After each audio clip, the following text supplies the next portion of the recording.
Fungus mucormycosis क्या है जो पोस्ट कोविड लोगों को मौतें बजा रहा है। आपने अभी हाल में सुना होगा कि पूरे इंडिया में मुंबई, दिल्ली, यूपी, गुजरात, मध्य प्रदेश हर जगह जो है म्यूकरमाइकोसिस एक काला फंगस जो है लोगों की जाने ले रहा है। पोस्ट कोविड आईसीयू में लोगों की ज़ाइगोमाइकोसिस और म्यूकोरमाइकोसिस रिप्रेजेंट ये क्या है? कोई नई बीमारी है? नहीं नहीं, कोई नई बीमारी नहीं। सदियों से हमारे साथ ये जी रही है, लेकिन भगवान ने, ऊपर वाले ने, अल्लाह ने ऐसा सिस्टम बनाया हुआ है कि जैसे ही हमारी बॉडी के अंदर आती है हमारे सैनिक उसको धूम धड़ाक मार देते हैं। कई बार तो जैसे वेजाइना में और नोज़ में तो ये हमारे साथ रहते हैं लेकिन कुछ कर नहीं पाते हैं। लेकिन अगर इम्यूनिटी कमज़ोर है, जैसे HIV हुए या फिर जिनकी इम्यूनिटी कमज़ोर हो गई है किसी वजह से, उनको ये घातक हो जाते हैं। अब आजकल पोस्ट कोविड ये देखा जा रहा है कि उनमें जैसे डायबिटिक पेशेंट हैं जिनमें immunosuppression drugs like steroid, dexamethasone, prednisolone ये सब यूज़ किया गया है, या इम्यूनोमॉड्यूलेटर दिया गया है, इटोसिलिजुमैब वगैरह दिया गया है, उनमें ये घातक हो जा रही है और फैल जा रही है।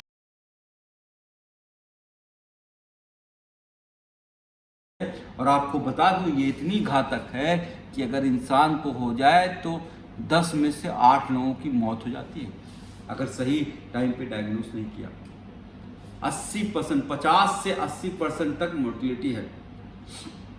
तो ये बेसिकली फंगस जो है ज़ाइगोमाइकोसिस यानी कि माइकोमाइसिटिस ग्रुप का मोल्ड है। आपने देखा होगा, खाना वाना छोड़ दीजिए, कई हफ्ते 10 हफ्ते बाद काले काले स्पोर्ट्स आते हैं, यही स्पोर्ट्स हैं। ये अपने पैदावार करते हैं, हम करोड़ों बनाते हैं, हवा में घूम लेते हैं और ये हमारे नाक के रास्ते, साइनस के रास्ते अंदर घुसते हैं। act with fungal spores in the environment or by inhalation of the spores from the air.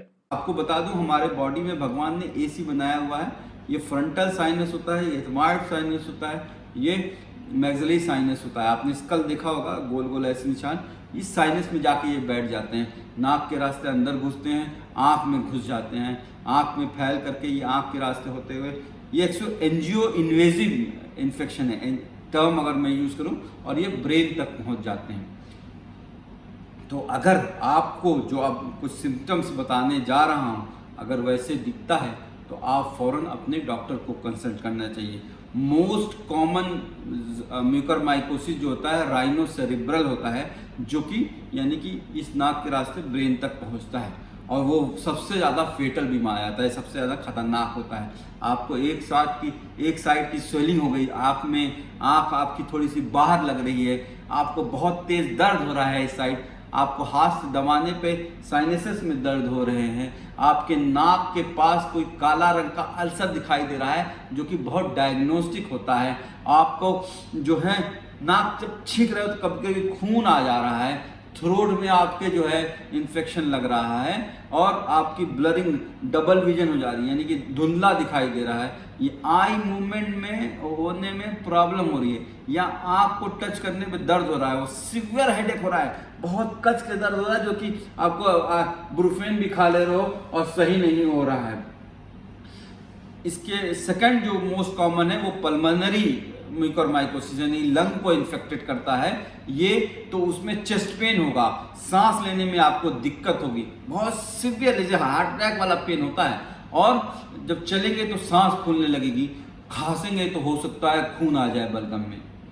तीसरा जो होता है क्यूटेनियस म्यूकरमाइकोसिस है, वो उतना घातक नहीं होता है। लेकिन चौथा जो GI म्यूकरमाइकोसिस यानी कि अतड़ियों को, इंटेस्टाइन को अगर इन्फेक्टेड कर देता है तो गैस्ट्रो इंट्रोकोलाइटिस कर सकता है, और जिसमें आपको बहुत घातक ये भी होता है, इसमें भी 80% मोर्टिलिटी होती है। आपके लैट्रिन में खून आ जाएगा, आपका जो है पतला दस्त होगा, पेट में बहुत तेज दर्द होगा, बहुत सीवियर दर्द होगा। तो इसके अलावा जो है सबसे लास्ट में आपको बता दूंगा, इसके रीनल और किडनी के इन्वॉल्वमेंट के अलावा लीवर वगैरह भी इन्वॉल्व हो सकते हैं, लेकिन डिसेमिनेटेड म्यूकरमाइकोसिस है यानी पूरे शरीर में फैल सकता है, यानी ब्रेन में भी चला गया, आपके लंग में भी चला गया, आपकी किडनी को भी नुकसान कर दिया, GI को भी नुकसान कर दिया। और डिसेमिनेटेड म्यूकरमाइकोसिस में मेनिंजाइटिस होती है, आदमी कोमा में भी चला जाता है। With a typical black necrotic appearance, It is a clinical diagnostic point, so keep this in mind. Now next is pulmonary mucormycosis, which is the second most common form, and it occurs in patients with leukemia. Then cutaneous mucormycosis, then gastrointestinal mucormycosis such as necrotizing enterocolitis, which is seen commonly in premature neonates. Then disseminated. अगर आपको कोई भी symptom जो मैंने बताए हैं अगर आपको लगता है तो फौरन दवा कीजिए। आपके घर आए हैं ट्रीटमेंट होने के बाद या फिर आपको आईसीयू में ही हैं, लेकिन आपको लग रहा है कि आपकी नाक अभी भी बहुत बंद है, आपके आंख में पानी आ रहा है, आंसू आ रहा है, आप निगल नहीं कुछ पा रहे हैं, खांस बहुत रहे हैं, जब खांस रहे हैं तो खून आ जा रहा है, नाक से कभी खून आ जा रहा है, एक साइड बहुत तेज दर्द हो रहा है, आपको हाथ अगर रख दे रहे हैं साइनसिस के एरिया में तो उसमें भी आपको दर्द हो रहा है, चीक बोन में आपको दर्द हो रहा है, काले रंग का अल्सर शरीर में कहीं पे भी दिखाई दे तो आपको अलर्ट हो जाना है। डॉक्टर्स के लिए भी मैं कहूँगा जो ट्रीट कर रहे हैं उनको भी बहुत एग्रेसिवली इन्वेस्टिगेट करना है। अगर आपका पेशेंट इस बात की शिकायत करता है कि हमको जो है नाक में मेरा ब्लॉक लग रहा है 14-15, सांस लेने में दिक्कत हो रही है, नाक से मुंह से खून आ जा रहा है, या फिर साइनसिस में कहीं प्रॉब्लम हो रही है, आँख मेरी धुंधली दिखाई दे रही है, आँख मेरी मूवमेंट नहीं हो पा रहा है, और या फिर ऐसा सर दर्द कर रहा है कि जो कि बर्दाश्त नहीं हो रहा है, क्या करना है? इसका इन्वेस्टिगेशन कल्चर से कर सकते हैं, हिस्टोपैथोलॉजी से कर सकते हैं, और यूजुअली जो है डॉक्टर देख के भी पहचान जाएगा स्कार जो उसका ये वो दिखाई दे जाता है, उससे पहचान नहीं तो कल्चर से वो भी पहचान में आता है। जैसे ही आपको शक हो कल्चर और इन्वेस्टिगेशन का MRI और CT स्कैन का रिपोर्ट का मतलब वेट नहीं कीजिए, आप एग्रेसिवली इसको ट्रीट करना है, एकदम बहुत तेजी से उसको बहुत अटैक करना है,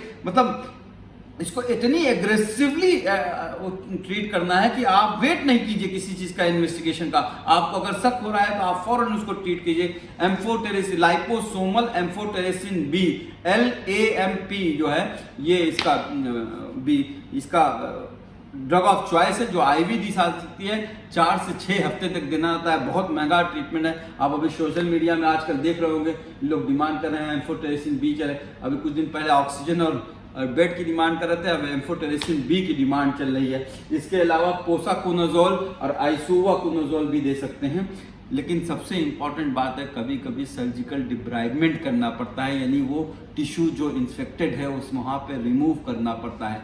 नाक के पास है तो हो सकता हो नाक का पूरी काटनी पड़े, यहाँ आपके चीक यानी ये वाली बोन अगर इन्वॉल्व हो तो कभी कभी ये पूरी बोन काटनी पड़ती है, और आँख इन्वॉल्व हो तो आँख निकालनी पड़ती है। ब्रेन इन्वॉल्व है तो कुछ कर नहीं सकते, GI इन्वॉल्व है तो पेट की सर्जरी करनी पड़ती है। तो ये सारे बहुत मतलब आप जिंदगी भर के लिए वो अंग निकालना पड़ता है आपकी जान को बचाने के लिए, वरना क्योंकि जो ड्रग है वो काम करने में 2-4 हफ्ता लगाएगी, और ये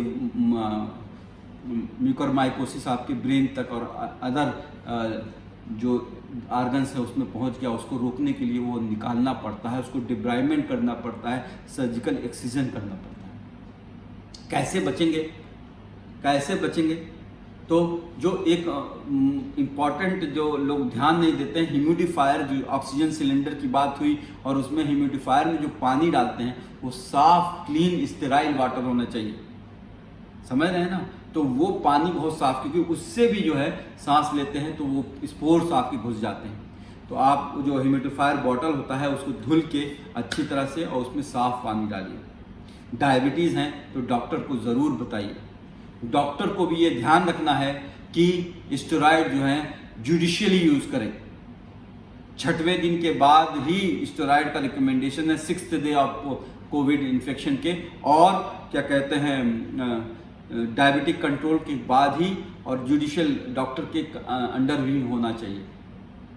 बहुत से मैंने गाँव में, मैं आजकल डॉक्टर्स ऑन रोड चला रहे हैं हम लोग इनिशिएटिव, हम लोग गाँव जहाँ देख रहे हैं तो पहले ही दिन से जो डॉक्टर को वहाँ पे लोकल जो दिखा रहे हैं, भाई सबके पास तो बड़े डॉक्टर्स को जानने की ज़रूरत है। जो गांव के डॉक्टर हैं उनको मैंने देखा है कि स्टेरॉइड पहले ही दिन से लिखना स्टार्ट कर दे रहे हैं, मतलब 10 दवा लिखी जा रही है।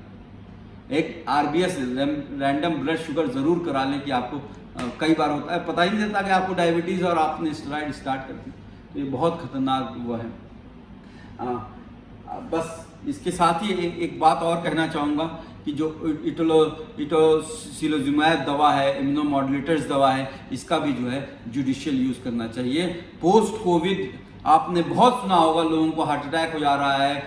मैंने एक वीडियो और मैंने बनाया हुआ है पोस्ट कोविड कॉम्प्लिकेशन में, उसको भी देखिएगा।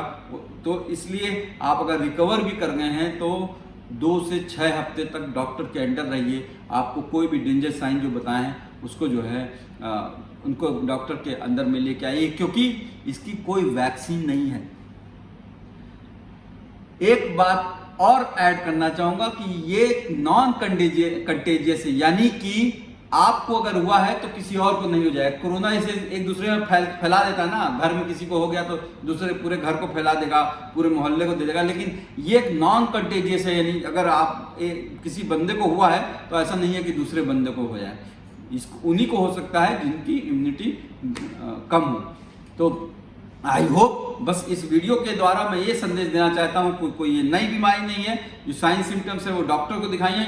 डॉक्टरों से निवेदन है, आग्रह है कि जो है इम्यूनोमॉड्यूलेटर्स और स्टेरॉइड का जुडिशियल यूज करें, और आपसे भी आग्रह है कि बिना डॉक्टर के कंसल्ट के स्टेरॉइड का और दूसरी दवाओं का इस तरह से सेवन ना करें। सेफ रहिए।